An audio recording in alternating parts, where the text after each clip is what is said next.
1800 ಕೋಟಿ ರೂಪಾಯಿ ಡೈರಿ ನಕಲಿಯೋ ಅಸಲಿಯೋ? ಅವತ್ತು BSY ಮತ್ತು ಅನಂತಕುಮಾರ್ ವೇದಿಕೆ ಮೇಲೆ ಕೂತ್ಕೊಂಡು ಮಾತಾಡ್ಕೊಂಡಿದ್ರಲ್ಲ, ಹಾಗಾದ್ರೆ ಅದು ಇದೇ ಡೈರಿ ಬಗ್ಗೆನಾ? ನಾವು ಕೊಟ್ಟಿದ್ದೇವೆ, ಎಲ್ಲಾದರೂ ಬರೆದಿಟ್ಟಿದೆಯಾ ಅಂತ ಅನಂತ್ ಹೇಳಿದ್ದು ಇದ್ರ ಬಗ್ಗೆನೇನಾ? ಅವತ್ತು ಮುಸಿ ಮುಸಿ ನಕ್ರು ಡೈರಿಯಲ್ಲಿ ಬರೆಯೋ ಅಭ್ಯಾಸ BS ಯಡಿಯೂರಪ್ಪನವರಿಗೆ ಇತ್ತ ಅಂತಕ್ಕಂಥ ಪ್ರಶ್ನೆ ಈಗ ಮೂಡ್ತಾ ಇದೆ. ಇಷ್ಟಕ್ಕೂ ಅವತ್ತು ಅನಂತ್ ಮತ್ತು BSY ಮಾತನಾಡಿಕೊಂಡಿದ್ದೇನು, ಸಂಚಲನ ಮೂಡಿಸಿದ್ದ ಅವರ ಸಂಭಾಷಣೆ ಏನು? ಪಬ್ಲಿಕ್ ಟಿವಿಯಲ್ಲಿ ಆ ಎಕ್ಸ್ಕ್ಲೂಸಿವ್ ವಿಡಿಯೋ ಮತ್ತೊಮ್ಮೆ ನಿಮ್ಮ ಮುಂದೆ.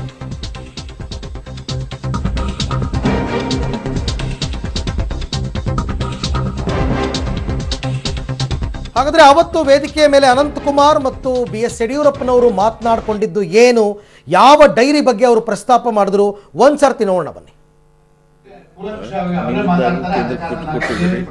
ನಾನು ಕೊಟ್ಟಿದ್ದೀನಿ, ನಾನು ಕೊಟ್ಟಿಲ್ಲ ಅಂತೆಲ್ಲ ಹೇಳ್ತಾ ಇದ್ದೀನಿ. ಒಂದು ರೀತಿಯಲ್ಲಿ ಸರ್ವಸ್ಪರ್ಶಿಯಾಗಿ ಹೋಗ್ತಾ ಇರುವಂತದ್ದು ಕಾರಣ ಪ್ರಥಮ ಕಾಲಘಟ್ಟದಲ್ಲಿ ಭಾರತೀಯ ಜನತಾ ಪಾರ್ಟಿ ಹೇಳಿದ್ರೆ ಅದೊಂದು ಕಾರ್ಪೊರೇಟ್ ವಲಯಕ್ಕೆ ಸೇರಿದಂತ ಒಂದು ಸರ್ಕಾರ ಅಂತ ಹೇಳುವಂತದನ್ನು ನಮ್ಮ ವಿರೋಧಿಗಳು ಹೇಳುವಂತ ಕೆಲಸ ಕಾರ್ಯಗಳನ್ನು ಮಾಡಿ. ಎರಡನೇ ಬಜೆಟ್ ಅತ್ಯಂತ ಸಂತುಲಿತ ಮತ್ತು ಇದರ ಅರ್ಥ ಕಾಂಗ್ರೆಸ್ ಸರ್ಕಾರ ಯಾವುದೇ ನಿಲುವನ್ನು ದೇಶದ ಹಿತಾಸಕ್ತಿಯಿಂದ ಕೊಡ್ತಾ ಇರಲಿಲ್ಲ. ಅವರು ಅವರ ಪಕ್ಷದ ಹಿತಾಸಕ್ತಿಯಿಂದ ದೇಶದ ಯಾವುದೇ ತೀರ್ಮಾನಗಳನ್ನು ಕೊಡ್ತಾ ಇದ್ರು. ಭಾರತೀಯ ಜನತಾ ಪಾರ್ಟಿ ಪಕ್ಷದ ಹಿತಾಸಕ್ತಿ, ಅದು ಎರಡನೇದು, ದೇಶದ ಹಿತಾಸಕ್ತಿ ಪ್ರಥಮ. ಸೊ ಇದು ಅನಂತಕುಮಾರ್ ಅವರು ಬದುಕಿದ್ದಂತಹ ಸಂದರ್ಭದಲ್ಲಿ ಯಾವುದೋ ಒಂದು ಕಾರ್ಯಕ್ರಮದಲ್ಲಿ ಅನಂತಕುಮಾರ್ ಮತ್ತು BS ಯಡಿಯೂರಪ್ಪನವರು ಮಾತನಾಡ್ಕೊಳ್ತಾ ಇದ್ದಂತಹದ್ದು. ಇಬ್ಬರೇ ಅಂದರೆ ಒಂದು ಕಡೆ DV ಸದಾನಂದಗೌಡರು ಭಾಷಣ ಮಾಡ್ತಾ ಇದ್ದಾರೆ, ಇವರಿಬ್ಬರೇ ಮಾತಾಡ್ಕೋತಾ ಇದ್ದಾರೆ.